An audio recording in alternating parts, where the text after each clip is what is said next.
What's going on, everybody? Payneblade back here again with another Genshin Impact video. And guys, today we're going to be covering artifacts. Yes, artifacts. The biggest grind this game is going to have. Just like most gacha games, gear, or aka artifacts in this game, is going to be the biggest burden on all players. Now, unlike leveling up, you can actually enjoy the content. You can see the beauty of the world that Genshin offers. Artifacts will not give you that. You're going to see countless hours of grinding the same dungeons and bosses till you get the best sets of substats and base stats that you're looking for. But without further ado, guys, let's jump into what an artifact is. We're going to go through each one's base stats you can get. We're going to talk about substats. We're going to talk about star level, enhancing. We're going to talk about where you get the best artifacts, and in terms of what artifacts matter from level 1 to 30, and then what matters from 30 on is going to be completely different. So we're going to cover that as well too. Okay, so let's actually jump into it. So if you go into your character list, unlike weapons, which only a certain character can use a certain type. So for example, Dilu can only use claymores,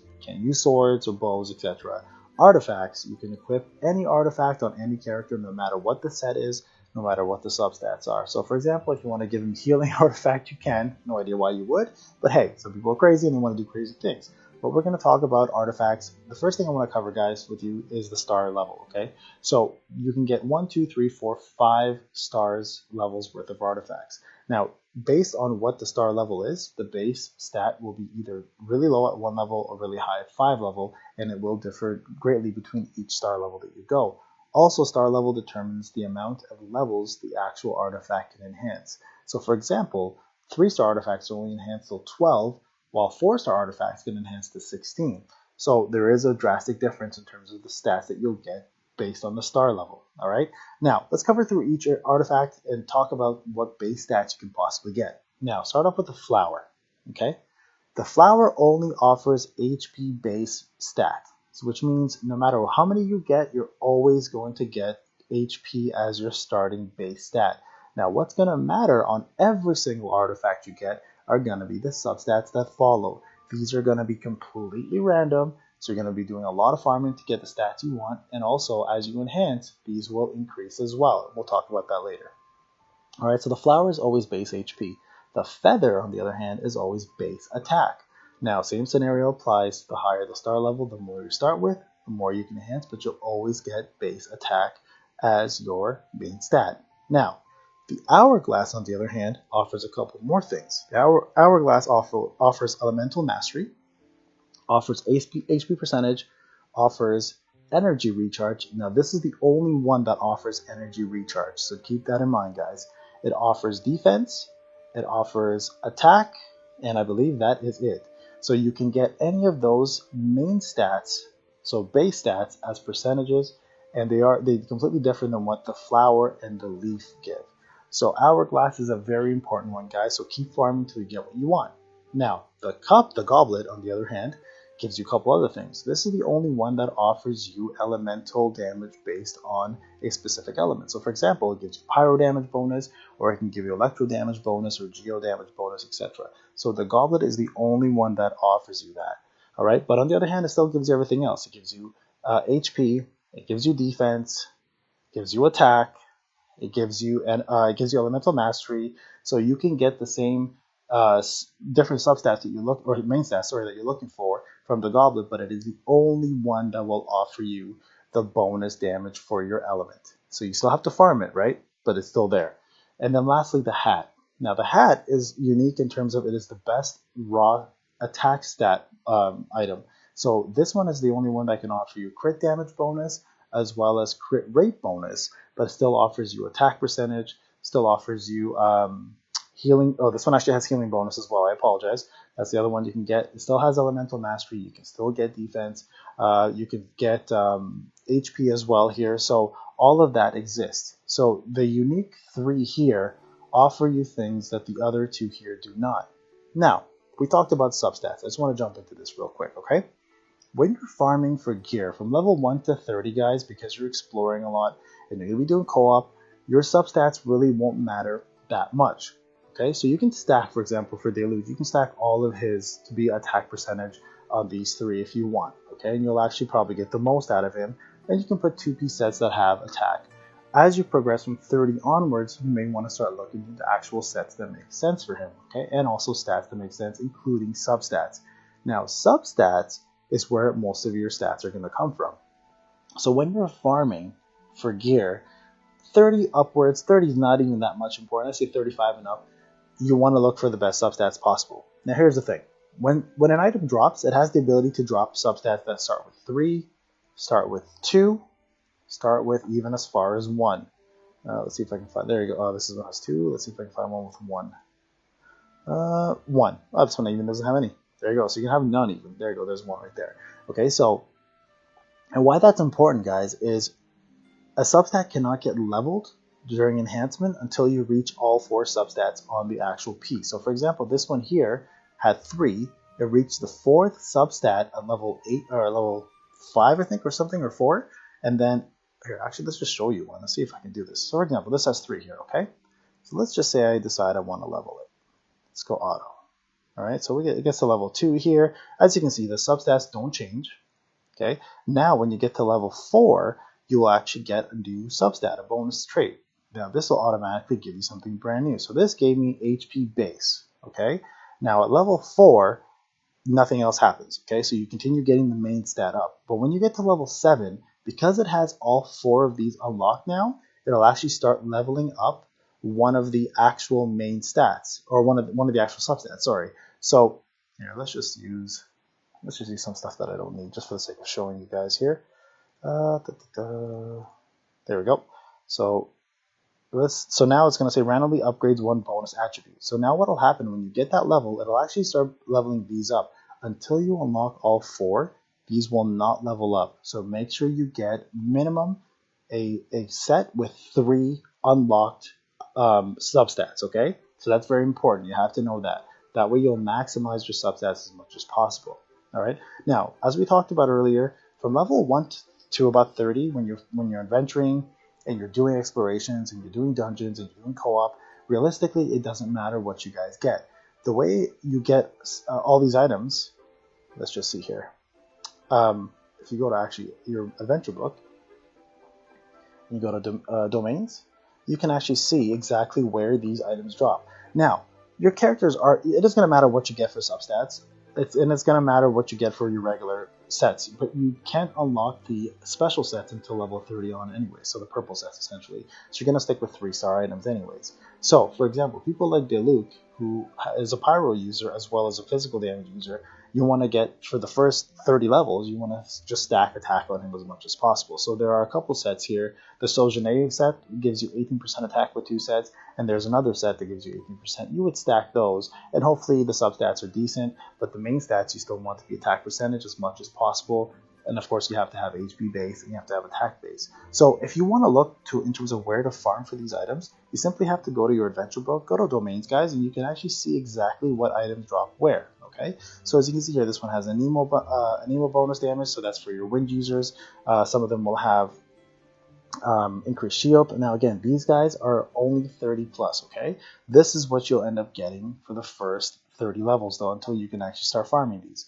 So the base ones from 1 to 30 are the Traveler's Medical one, for example, are going to be the martial arts one, are going to be the Berserker ones, which give crit, etc. So the first 1 to 30, it really doesn't matter. Now, in terms of what you want to do, each one of these will cost resin. Okay, so for example, let's say I want to hunt for the Pyro set that Deluc has. Okay, so the Pyro set is in this area right here, the Domain of Blessing Frost. Oddly enough, it's in the Frost area. So you can see here, it drops the Pyro damage bonus 15%. This unlocks at level 30 for the first one. The second one unlocks at 35. I just want to point out, guys, at 35, there's the ability for 2 purples to drop rather than 1 at 30. So it's more beneficial to use to start farming these at 35 and just keep going with the 30 set that you have. So 35 drops 2 purples. Now everything is extremely RNG, guys, which means you have the ability to get any of these sets drop for you, but it could have the complete opposite substat that you're looking for, or the complete opposite base stats that you're looking for, or it can be a perfect drop. So you're going to be spending a lot of your resin, and this is where your resin tokens come into play. As you can see here, I've already done my daily replenish. I have 77 out of 120, and I've used up all my resin tokens farming gear.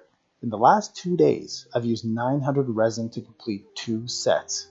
Okay, that's how long it can take. So take Make sure you guys are saving. Do not use your resin tokens until at least 35, guys, so you can start farming gear the right way. Before that, you're just wasting your resin, and it does get very costly. It costs you 20 per attempt, and I promise you, with the way RNG works, you're going to be farming these a lot to get the set that you want.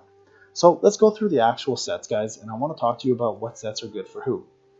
So the rule of thumb is this, okay?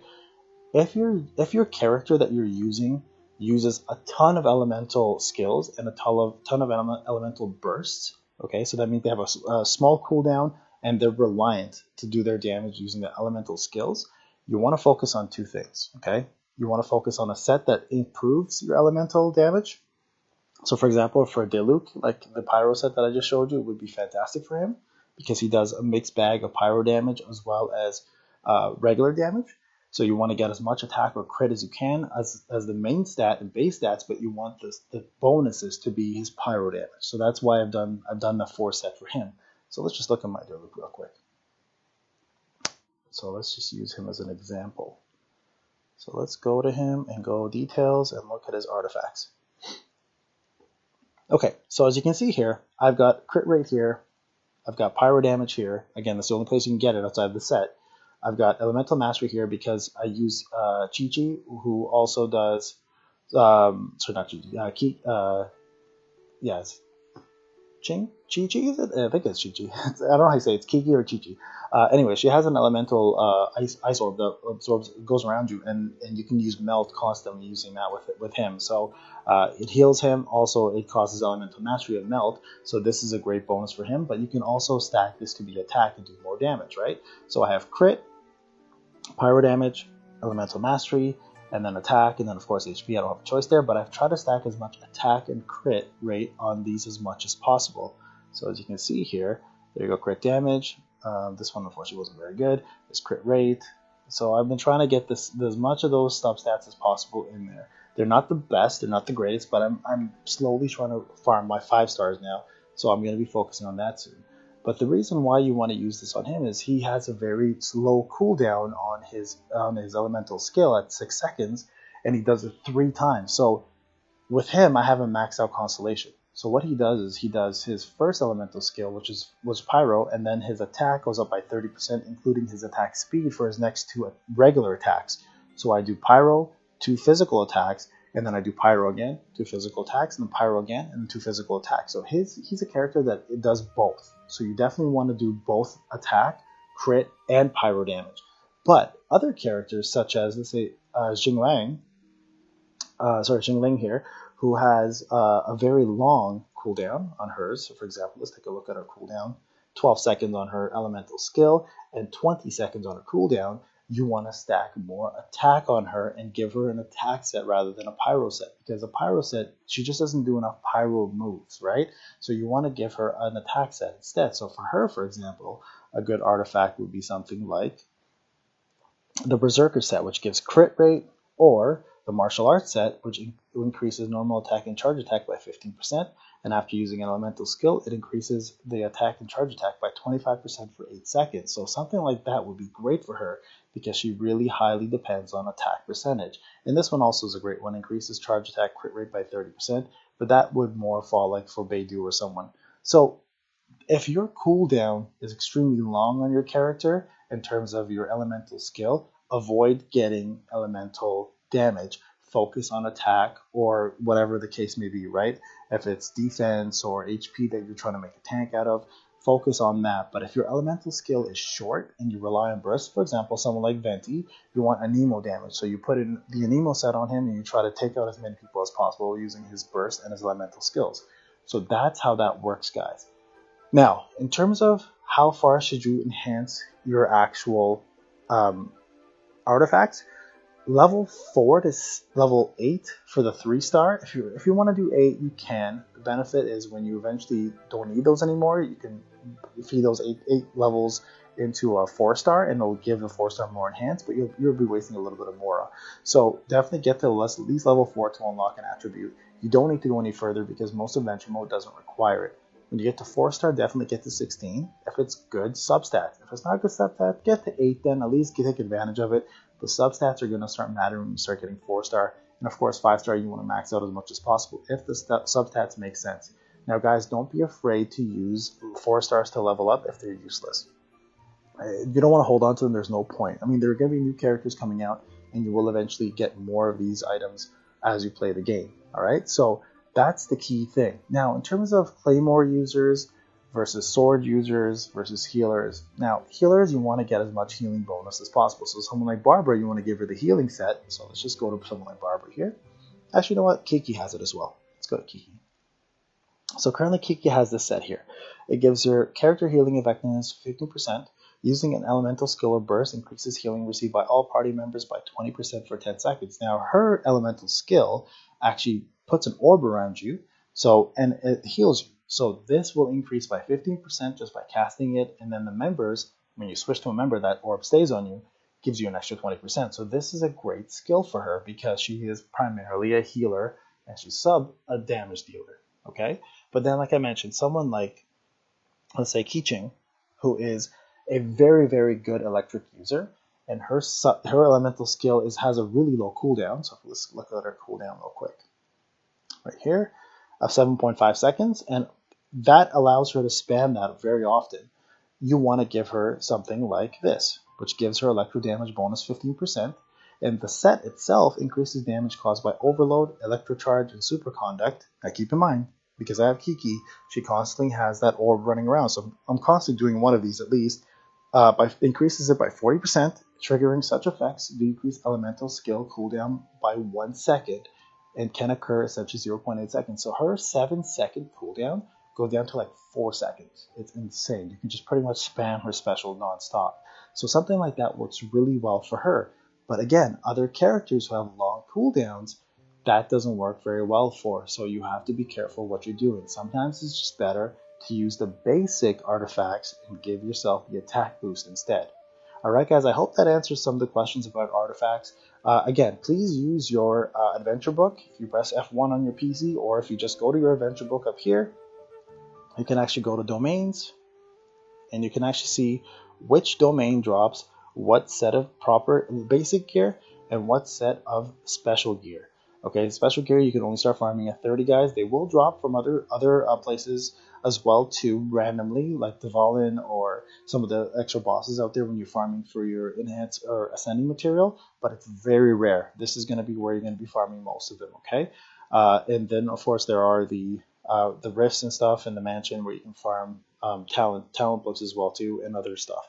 But for artifacts, guys, you're going to be spending most of your time in these places, so get aware of where they are. Get used to them, unlock them, get to 30, don't farm them at 30, wait till 35 so you get at least 2 purple drops then, and then save your resin tokens until that point. Alright guys, I really hope this helped you out. If you have any further questions, you know where to hit me up. If you have any questions about what artifacts are best for what characters, feel free to ask me. I will do my best to guide you in the comment section. This is Payne. I hope you're enjoying Genshin Impact, guys. We'll talk soon.